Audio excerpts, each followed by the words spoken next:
Hello, New Zealand. Welcome to Political Playback. This is episode number 48, and welcome, Simon O'Connor. How are you? I'm doing pretty well on this rather, sad day for a number of reasons.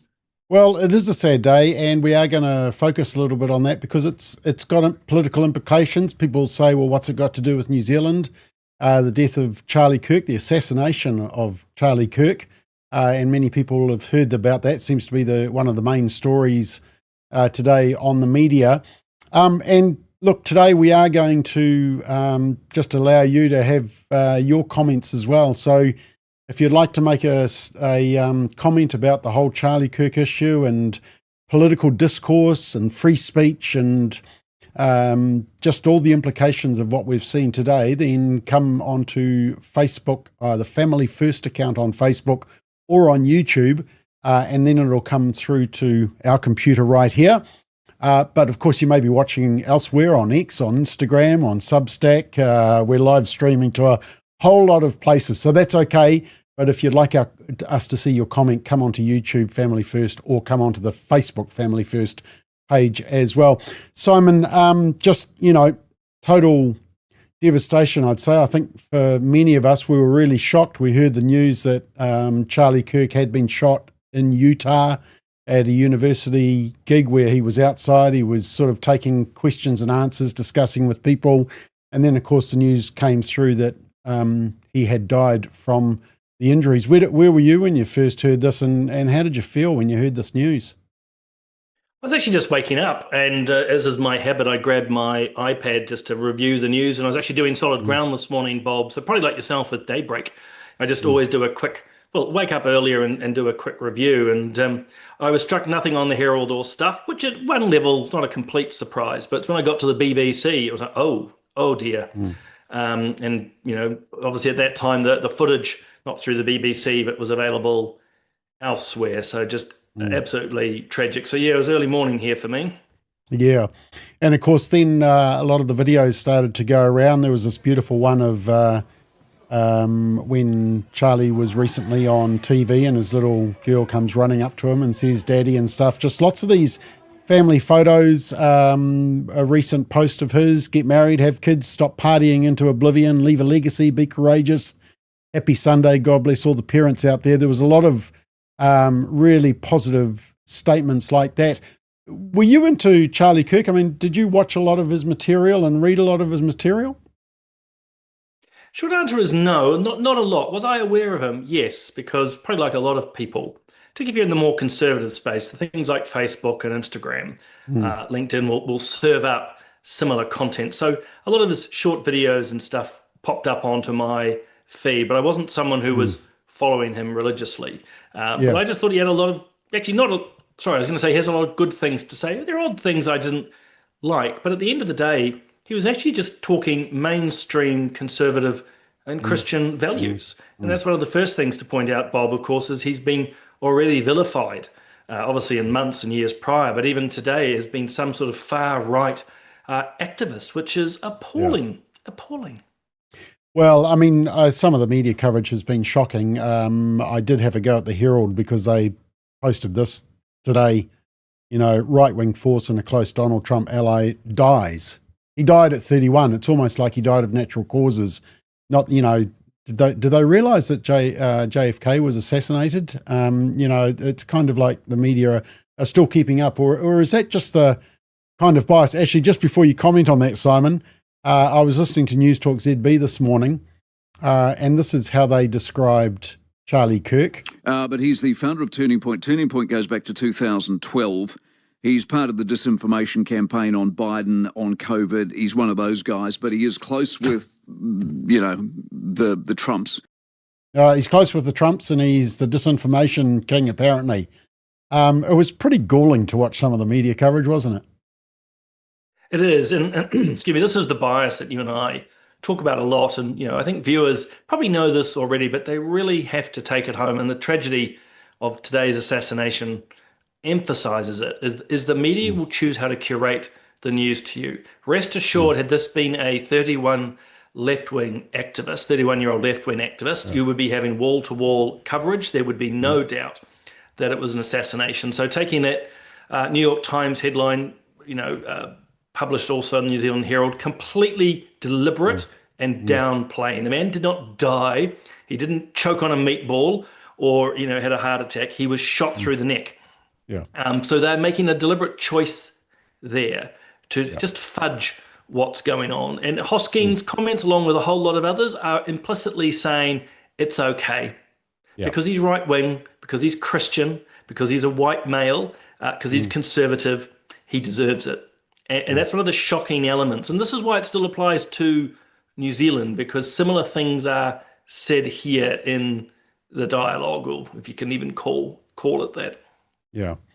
Well, yeah, I do want to come to that. And apologies for looking down a little bit, Simon. I am listening. I can do two things at one time, although my wife doesn't believe that, because I'm just monitoring the comments, and I do want to share some of these comments. A lot of people paying tribute, and so we will share those. But you just did comment on the media, and some of the mainstream media in the United States were just shocking. I mean, one basically said because he was on the front line of the culture war and it was controversial, well, they thought his views were controversial.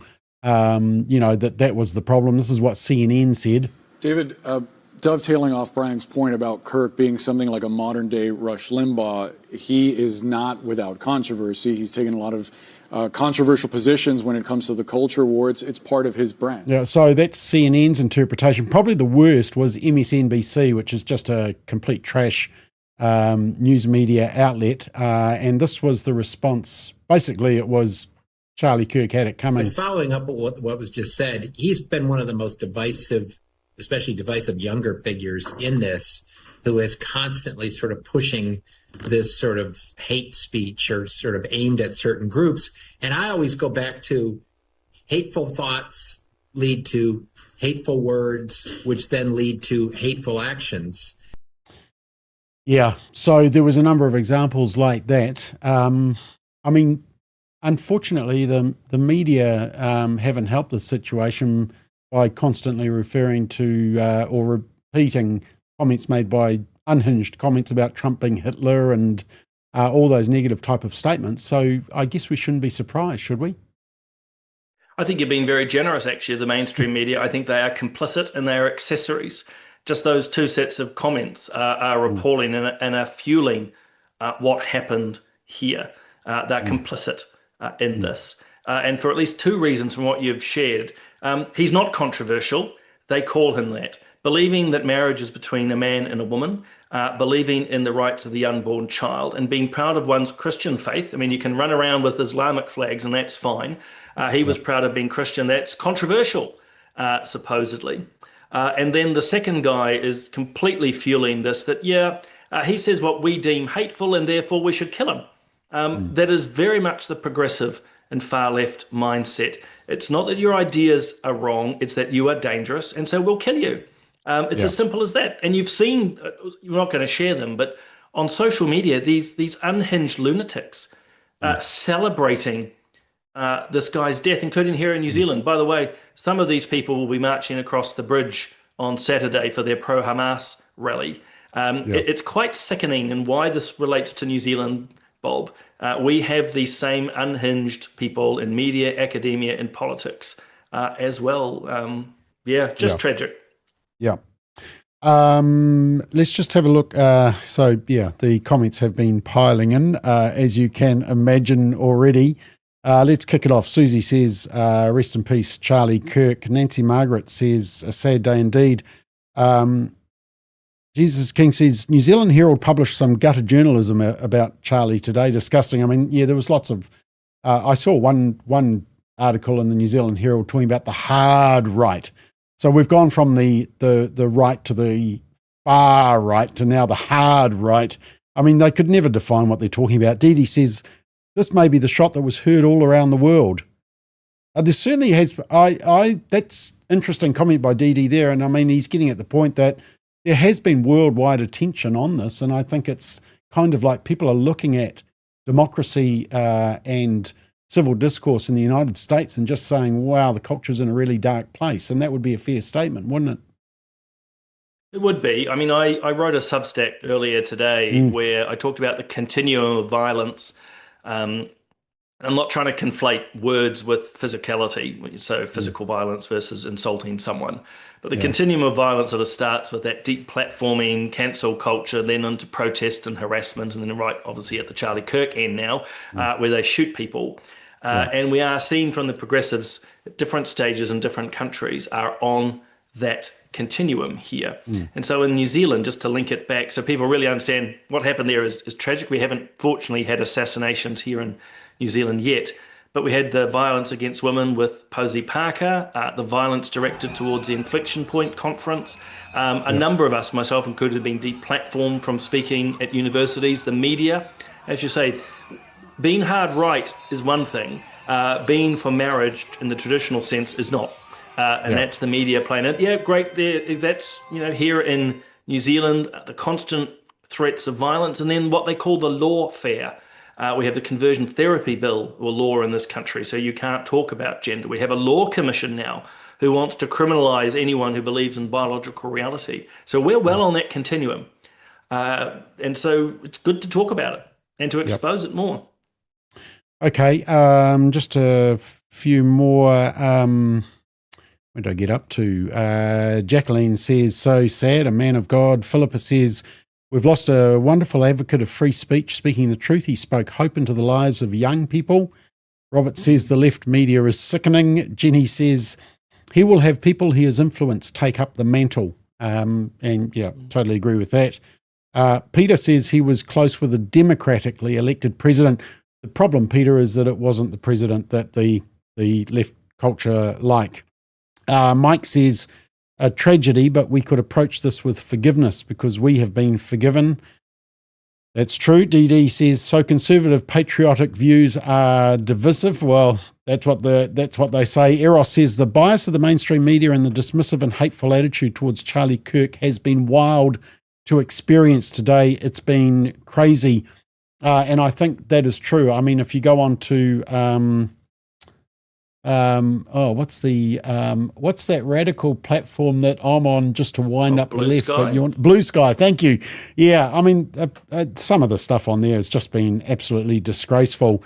Peter rightly says that Trump has US flags at half-mast until Sunday for Charlie. There's certainly been a lot of respect shown. Sue, our board member, says, a very sad day. We always loved Charlie Kirk's commentary, but he was the hero for our young people, conservative and Christian, and Charlie was a man that stiffened their spines. A huge loss. I'm mad and sad. That's probably a good way to put it. Glenn says we don't hate the mainstream media enough, ? And Catherine rightly reminds us to pray for his wife and children, and very young children as well. Asana says he was gracious and man enough to have these conversations in person about hot-button issues to demonstrate our common humanity. And I think that was the interesting thing, that he wasn't going out abusing people and putting people down. He just showed up and says, let's debate the issue. And for that, he lost his life. And that's the tragedy in all of this, isn't it? Ultimately, Bob, they couldn't debate and win against Charlie Kirk, and so they killed him. It's as simple as that. Again, I think you're right. Like Sue talks about being mad and sad. I think people are genuinely allowed and should be actually very angry and very sad. But importantly too, we need to remain like Charlie and others in this space are as calm, rational animals. And so you harness that frustration. How do we now, here in New Zealand, UK and elsewhere, move on to actually, constructively change society? Because if it continues down this path, the people who are killing Charlie Kirk, the people who like the cancel culture, who like to protest with Islamic death cults, they're going to just keep going until we stop them. Yep. Delwyn says, I believe that the name of the organisation Charlie started, Turning Point, will take on a special meaning. Watch Charlie's videos for the last couple of years. Never once saw him say anything hateful, despite the hate that he received. I was just about to quote Family First, but that's Ken, I can tell, is monitoring our social media. So good on you. Thank you, Ken. And Simply Green said, good faith debate died with Charlie as a refrain I've been seeing. Oh, and Grant says that MSNBC anchor that I just showed you, he lost his job today because of what he said. So there is some That's good. Justice in the media. I guess there was just such an outpouring towards what he had said. But I mean, the media coverage was disturbing, but just these beautiful images of a family man, I think, has been, really important. And Charlie himself said that, what was it? I saw a post where recently he said, God, family ministry, I think it was, in that order or something like that. And he sort of, get married, have kids, and stop partying into oblivion. You've got to love that. The problem is, Simon, is that this is not the first time. And I mean, we saw this horrific act with, Donald Trump's assassination. He's speaking away, and next minute a bullet rings out, and killed someone else, of course. Yeah. So, are we surprised that this is happening in the United States? Sorry, your sound's just dropping down. You got me now? There we go. I'm back. Okay, very low, but I can hear you. No, I mean, look, the States, unfortunately, is rife with this, but again, a lot of people who justify it. So remember, after both assassination attempts on Trump, your MSNBC, CNN, and many others basically said, well, they had it coming. The healthcare executive, Bob, in New York, gunned down by, was it Mangione? Again, celebrated by progressives. They celebrated not only celebrated, they started fundraisers for them and started raising money. In fact, I saw earlier this week you were talking about the Ukrainian refugee, the 23-year-old woman who was just stabbed by someone who didn't even know her on a subway train, and immediately there was a GoFundMe to raise money for the offender. So that sort of shows just how very confused the culture is, isn't it? Well, I think it's warped. I think last week I wrote around the killing, the biological male, the trans woman who killed worshippers, 2 young children at a Catholic church in Minneapolis. Within minutes, really, people were turning the victims around. All of a sudden, the victim was the shooter. And so that's what they've done in a number of occasions. And the other thing I think it's important to point out, and again, I touched on this in my Substack, is that they often try in the media to create equivalence. We better be clear at this moment, Bob, we don't know who the shooter is. Yeah. They haven't caught that person. But in general, you can see it's clearly a reaction against Kirk's conservatism. Yeah. But what the media tries to put out is that progressive and left-wing violence is pretty much the same as right-wing violence, which is demonstrably false. But the media gives you this, because I've just noticed before we came on the show, they're reporting about the killing years ago of Jo Cox, or was she shot in the head and survived? It's the British politician, isn't it? Yeah. Yeah. So they always talk about her, and that's terrible, what happened to her. But they never talk about Sir David Amess, who was killed by an Islamic lunatic. He just gets forgotten. And it's similar in the States. There was a Democrat who was shot, and I apologize, I've forgotten.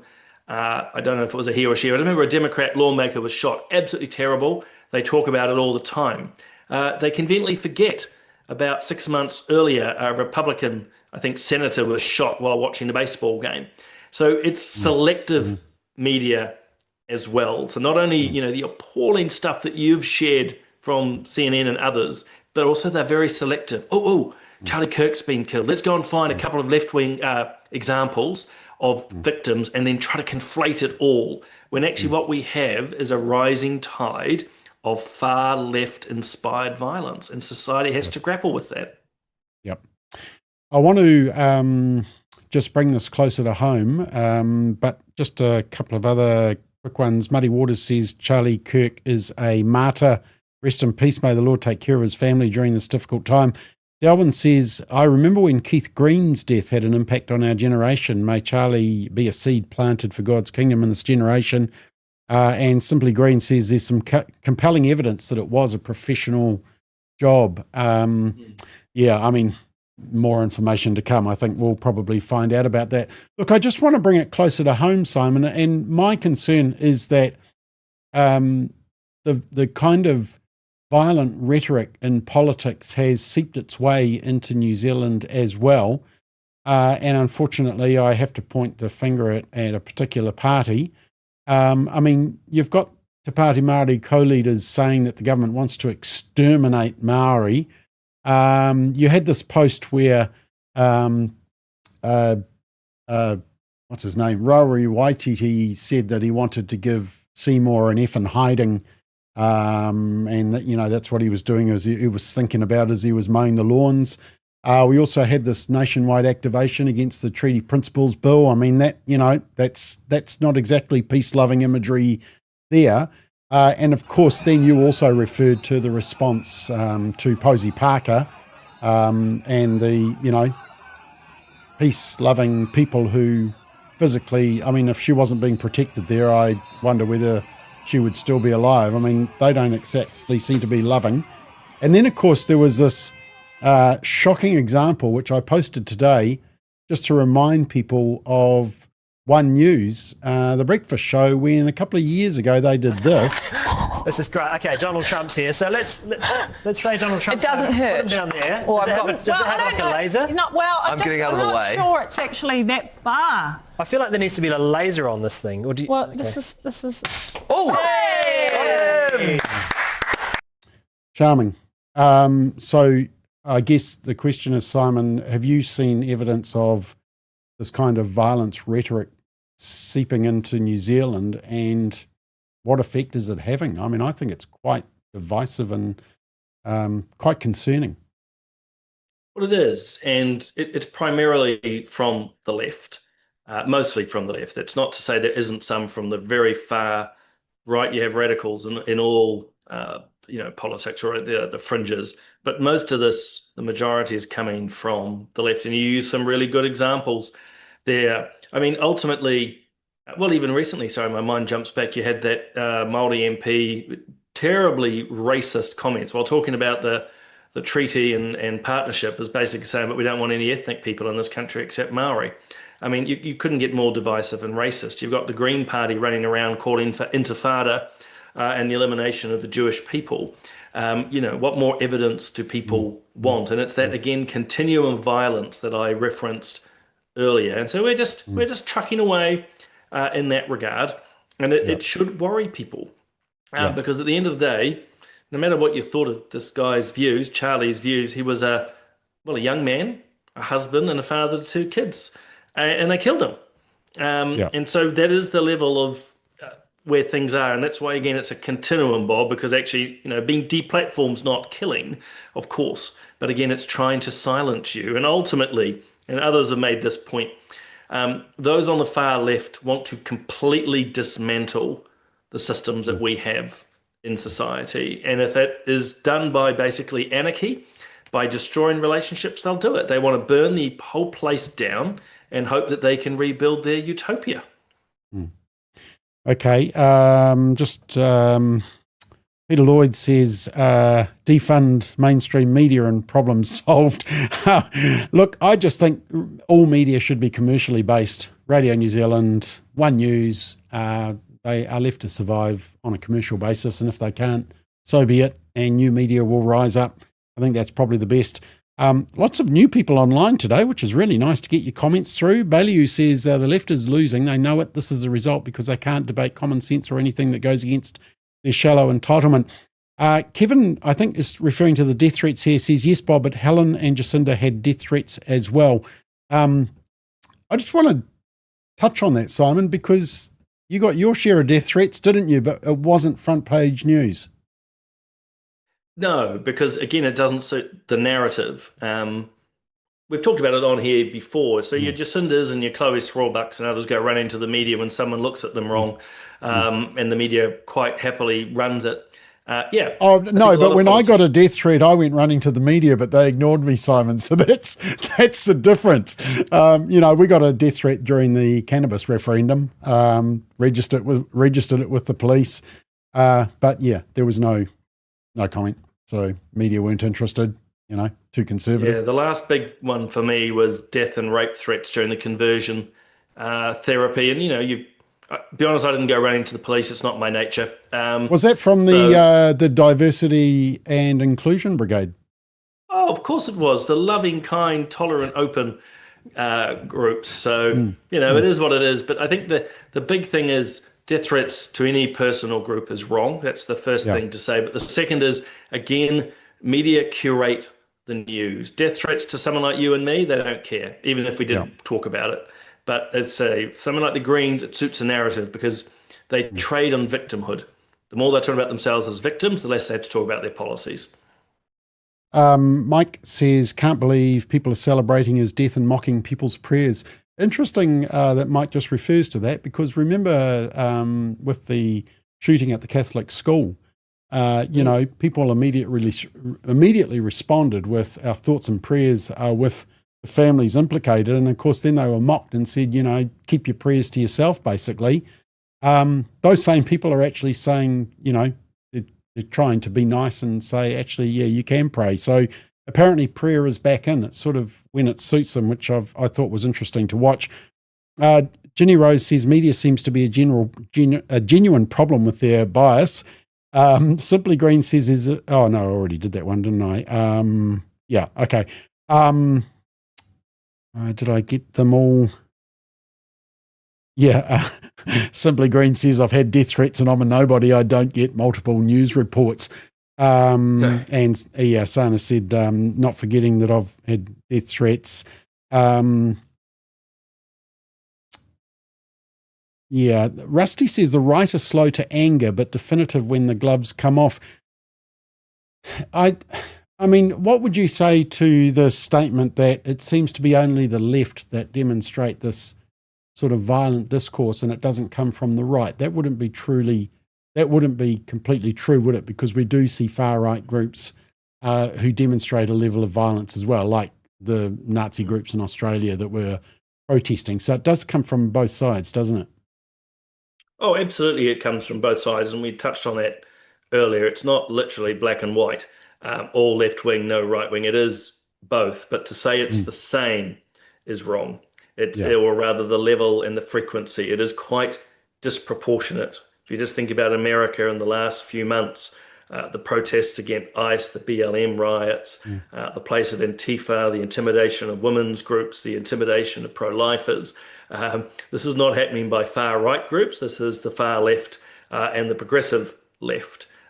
So, it's not really, to stress it to people, one side of the political spectrum is not holding all the holy cards and the other with their little devil trident. It's not that.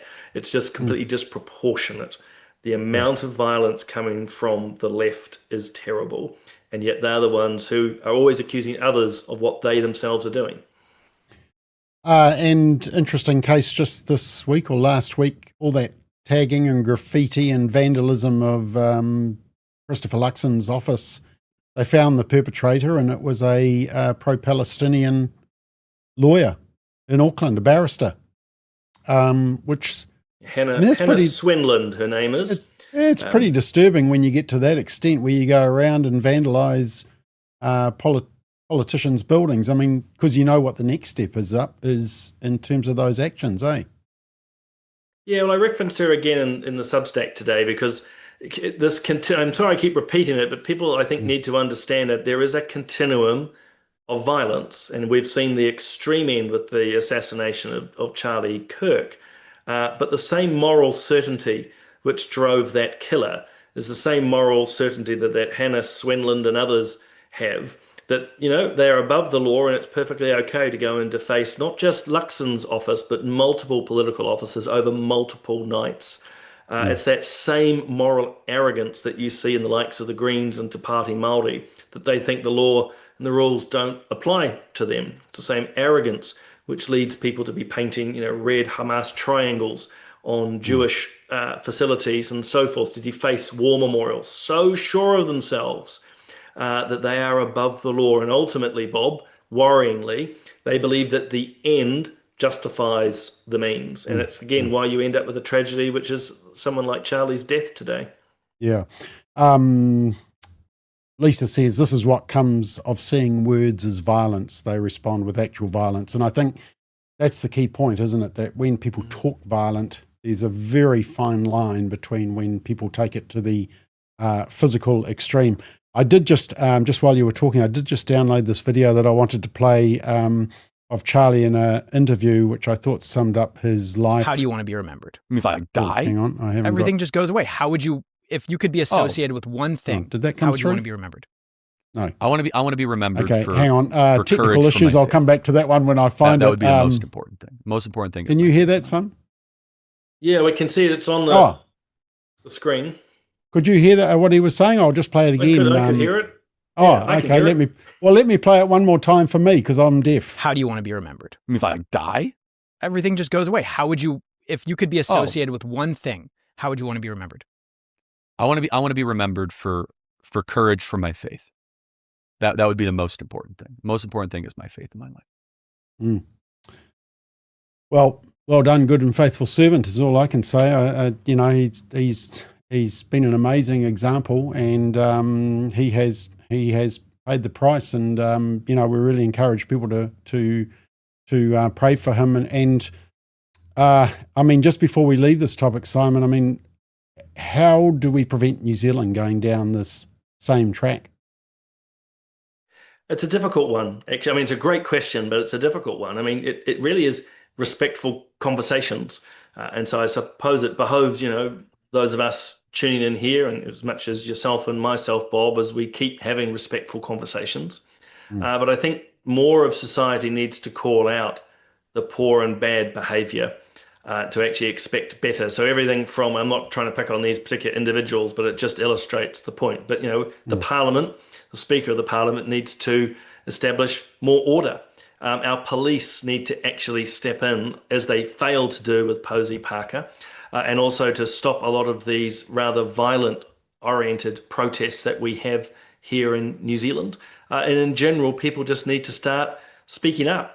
If they're at the pub on a Friday night and someone's, you know, not saying they're completely drunk, don't argue with them, but someone's slagging off at these, you know, evil right-wingers, call them out and say, actually, no, we shouldn't be demonizing people like this. And probably to circle back to where we started, each and every one of us needs to be, and myself included, checking the language that we use. We need to critique what people are saying and thinking, but we shouldn't be demonizing them. So to the extent that any of us are doing that, we need to pull back. Okay, I just did load this other video. I'm not sure if it's going to work, and hopefully you can hear it. But once again, it was a really good comment that he made as well. I really just want to pay tribute to him just for some of the statements he made, knowing the cost that he has ultimately paid for these statements. Gordon, you might just have to give me fallback on this so I can hear it, but this is what he said. I go around universities and have challenging conversations, and because that's what is so important to our country, is to find our disagreements respectfully, because when people stop talking, that's when violence happens. I've never seen someone do this. Well, it's a growing trend because people like me are facing violence, assault, the left. Yes, the campus Antifa. I've been stormed out of restaurants. I've been assaulted publicly, multiple death threats. Okay, so what's your goal in all this? There's more people that agree with me than some people would actually believe, and they come out of the woodwork when I do stuff like this. We record all of it so that we put it on the internet so people can see these ideas collide. When people stop talking, that's when you get violence. That's when civil war happens, because you start to think the other side is so evil and they lose their humanity. Yeah, I mean, great statement, isn't it? The civil discourse is so important, and yet it seems like the other side just want to throw negative statements, call us phobes, don't want to actually debate the issues, and that's part of the problem, isn't it? Well, they're drawing from Marxism, which is ultimately all about power, and they just want power. And they'll do anything to get it. And if it means they have to deplatform you or kill you, they'll do it, because it is all about power. And as Charlie's noting, there are a number of us have. I mean, the Free Speech Union in New Zealand, along with you and I and others, are saying, look, you know, conversations are important for exactly the reason Charlie points out. It prevents violence. It's the antithesis of what the left will tell you, which is don't talk, don't bring up ideas that we don't like because it harms our feelings and we feel that we're under attack. Well, actually, if we don't talk about these things, if we don't discuss the gnarly issues, then it will be resolved by violence in one shape or form or another. And again, for a lot of Marxists, they welcome that because life is about power. That's all they believe in, and they want it. So again, people need to be aware of this, not just what is happening right here and now in a contemporaneous way, but actually the philosophical, political, and cultural underpinnings of this. This is not random. This is all quite deliberate. Yeah. Okay, just a couple of more comments and then we are going to move on. Ginny Rose says, the courageous conversations and the currency of connection. I like the alliteration there. That's a very great statement. And Calandra says, rest in peace, brother in Christ. Erin says, Greg Gutfield, who's a commentator on Fox News, said this is going to radicalise Republicans. Well, I hope radicalise just means that it gives them backbone and makes them want to speak up more and not sit behind and watch others do it. If that's what you mean by radicalise, that's good. If it means violence or extremism, that will be a negative. Abby says he will be remembered for his courageous faith. And Faftai says, blessed are you when others revile you and persecute you and utter all kinds of evil against you falsely on my account. Rejoice and be glad, for your reward is great in heaven, for so they persecuted the prophets who were before you. I think I know who said that. Faftai, very apt to have that those words. And Paul says, new phrase, WWCD. What would Charlie do? I'm sure he was the first to say that he wasn't perfect and he fell short just as much. Maybe that's why he said that God came first, family came second, and then his ministry. But yeah, very, very sad day. All right, let's move on and let's talk a little bit of New Zealand politics. You feel free to keep your comments coming through, your tributes to Charlie, and I'll try and pick those up as we go on. We thought we'd probably spend a bit of time on this particular issue today because it has, I mean, Simon, sorry to go back to it, but it has rocked people, hasn't it? I mean, you know, I genuinely felt shocked. Even my own kids, as we were texting each other about it, you know, there was a real sense of grief because it was kind of like, this is just someone who's debating ideas. He's from our side, and this is the way they deal with it. Sure, it's an extremist, but unfortunately we're seeing this temperature ramp up, and that's kind of the concerning part, isn't it? It is, and I think, you know, some of the key points, ultimately, yep, he's an American, but, you know, what's happening in America is echoing here in New Zealand. Again, not at that level yet, but it is echoing here. Secondly, I think we're all relatable, and ultimately we look at this guy and go, he was 31 years old, married with two lovely children, and now we feel a great grief that those kids have no father. And then thirdly, again, it's the excessive violence of this. Literally someone discussing ideas, but the progressive far left who celebrate, again, regardless who the killer is, they still haven't caught he or she, but the progressive left are celebrating this because they want to remove any opposition to them. And I think that probably scares people, it worries people to go, well, who's the next person or groups of people that these guys will try to get rid of and intimidate? Yeah.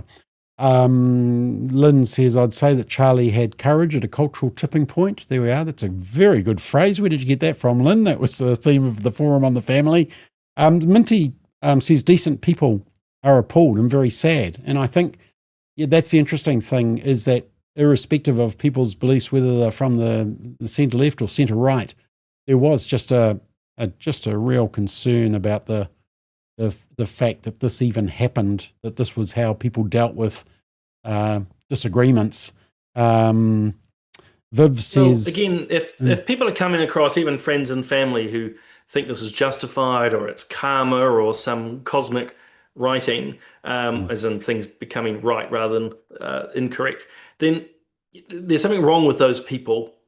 And I think that needs to be, you know, persuasively pointed out to them. If they are celebrating the death of this man, there is something wrong with them, and they're part of the problem. That sort of sickness that's in our culture. Yep. Viv says his courage had a worldwide reach. It did. I mean, the followers were just millions. It was quite incredible. And they did very good social media, put out these little shorts and reels and posts, and helped people just to understand why they believed what they believed. And I mean, to be honest, that's what we're trying to do here at Family First, is help people to understand the social conservative viewpoint and understand why they believe what they believe. So very important. Nancy Margaret says, we must not think we live in a bubble in New Zealand, which, is true. And I think, we've got to make sure that we keep the civil discourse going and not try and shut it down in any way. Be prepared to show up when there is debate. Whawhatai confirms that, yes, those were the words of Jesus. Thank you, Whawhatai. And Lynn says, it has been a tragedy, a wonderful young man taken down for his willingness to be straight with people. The good thing is God still wins. His mission is still in operation. So, lots of comments on that. All right, let's move on to, just in the little time that we have left, Simon, we thought this might happen, but as we said, it's been a thing that has really rocked the nation, I think. But let's just quickly talk about a couple of things. We were going to look at most political parties were on our topic list, but the fact of the matter is we might not get through them all. But there was a by-election at the weekend, believe it or not, and I was completely wrong, and I think you admitted yourself that you were completely wrong in our predictions. Do not take us as political pundits, because we got this one totally wrong. Somehow the Pati Maori won, and Labour got a punch in the nose. Probably I shouldn't use that kind of imagery. Got a figurative punch in the nose, because it was a bruising defeat. It was embarrassing, wasn't it, Simon? I mean, in terms of by-elections, sure, you think there's going to be a small turnout. It was about 27%, 28% of the electorate showed up. So there wasn't much interest. But the fact of the matter is it was still a 2-1 vote in favour of Te Pāti Māori over Labour. Should Labour be panicking? I wouldn't say panicking, but they should be seriously worried. It was a pathetically low turnout. I think one of the lowest turnouts we've seen, if not the lowest, in a by-election. And, I can't help but ponder, with all the importance put on the Māori, all these separate seats, and yet basically the voters can't be bothered turning up. But clearly the more, obviously the Te Pāti Māori supporters turned out. I think that indicates, certainly to me, but I've seen it in other commentators, that the identity side of politics is far more important than any policy and experience. And, Arini Kaipara has shown absolute, well, not just a lack of experience, but incompetence. But that didn't seem to matter. It does show that Labour Party's campaigning machine is not functioning well. There's a part of me wondered how strongly it was deployed. I think there could well be tensions between Penny Henare and Chris Hipkins, because at the latter half of the campaign, there was speculation around whether Henare could be a future leader, and he didn't seem to squash the rumours. So there's a small chance that the Labour Party campaign machine was only in sort of first or second gear. But if Labour threw a lot at this and put in a lot of time and effort, they'll be worried. It shows that their strategy is not working. Yeah. Now, as part of that, we had this comment by one of the Te Pāti Māori MPs saying that apparently Indians, Asians, Black and Pākehā were campaigning to take a Māori seat from Māori. What they didn't understand was, did this Te Pāti Māori MP actually understand that Penny Henare is Māori as well? So it wasn't taking anything, or, that if Labour won, that would still be with Māori. Anyway, Te Pāti Māori actually apologised on his behalf, but then in the middle of the night, actually, have you ever recorded a video for your constituents in the middle of the night with a hoodie on, when it's very dark and perhaps just not feeling the best? Have you ever done that, Simon? I'm pretty sure I didn't see one. You've always been dapper in your suit and tie. No, so I think the latest I probably got was like 10 p.m. while I was actually in the house debating. It was for a very quick update. No, and even when I used to write, if I was doing emails late at night, for example, I'd just say them in draft, not because I was saying anything abusive like Takatai Ferris from Te Pāti Māori, because I was tired and wanted to check things in the morning. Yeah, and look, Takatai Ferris obviously has problems with his language. In fact, they were doing oral submissions on the Treaties Principle Bill, and he called some submitters effing racist C's. and that was heard on the actual broadcast. I mean, so he's obviously interesting with his verbosity. But anyway, the reason I asked about the hoodie in the dark and late at night was because he wanted to explain why he put up this post, and this is what he said. And it had in it members of the black community, the Indian community, the Asian community, and the Pākehā community, all campaigning for Penny. Now, when I saw it, I'm just like, man, this thing just blows my mind. And that's what my post said. This just blows my mind, that they've got all these ethnic people in this post campaigning in a by-election for a Maori seat. So you got all these other ethnicities campaigning for Labour to take a Maori seat from the Maori people. And straight up at iwi, that should be unacceptable to us. I'm not sure if he realises what he's saying, because he's implying that all the non-Māori seats, which is all the other electorates, Māori shouldn't be involved because they're non-Māori seats. I mean, it's just really confusing, isn't it? Well, it is at one level, except it's not at another. The Maori Party are very dangerous radicals. They are ethno-nationalists. They just believe that Māori, and they put it up on the website a couple of years ago, I had to take it down, that they are superior. They believe in absolute separate states. One of their very key sort of thought leaders last week basically said parts of New Zealand should be annexed or separated so they can control it by themselves. I mean, for Takatai and all the rest of them, of course, they go campaigning in Maori seats. Do they just sort of park up their European and other ancestry at that moment? It's just absurd. It's offensive. It's racist. But again, it's explainable because, again, Te Pāti Maori are dangerous radicals. And I just sort of hope that, exposure of things like this, and actually credit to the likes of Glenn McConnell at Stuff, who are actually covering it. The more that this is said, I think the more people realise just how dangerous they are. And never forget too, Bob, like I talk around the left wing, we talk about diversity and equity and tolerance. Te Pāti Maori run around talking about treaty relationships and partnership. Well, they're not. You can't be that while also saying, no ethnics need apply here. And also, to finish it, Penny Hanare is the wrong type of Maori. He's moderate. He actually wants to see the country flourish. They want their own little ethno-nationalistic state.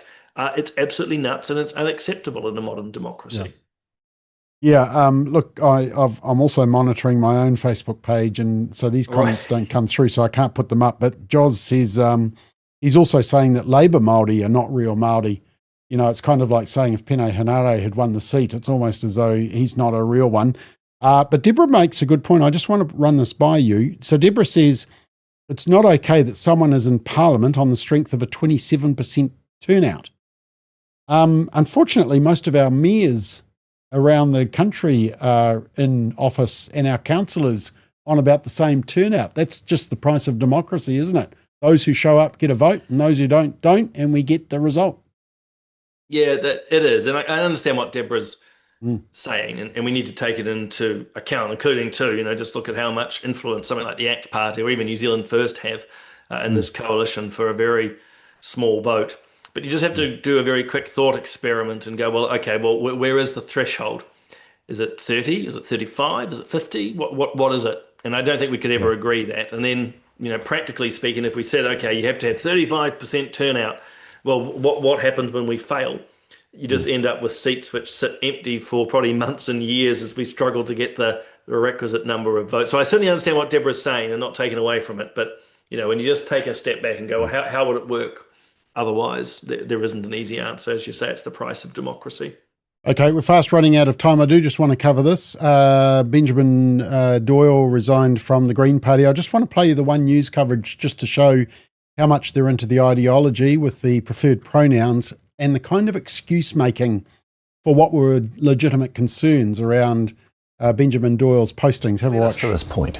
Well, it's important to note straight away that this resignation is nothing to do with anything that the MP has done. Rather, it is in response to the threats of violence and the vitriol that they and their family have experienced. Now, this follows a situation earlier this year where the MP's private social media account was questioned by MPs and members of the public. That social media account was titled Bible Belt Bussy, and in it there was also a photograph which included the MP's child as part of a carousel of other photographs with the caption Bussy galore. Now, the MP has strongly refuted anything untoward in regards to that, saying that Yes. No, look, it's all nothing to see here. We won't show so that viewers can make their own judgment. It's listen to Mikey Sherman and heed exactly what she's saying. I mean, it has been incredible the way the media have just completely buried, concerns and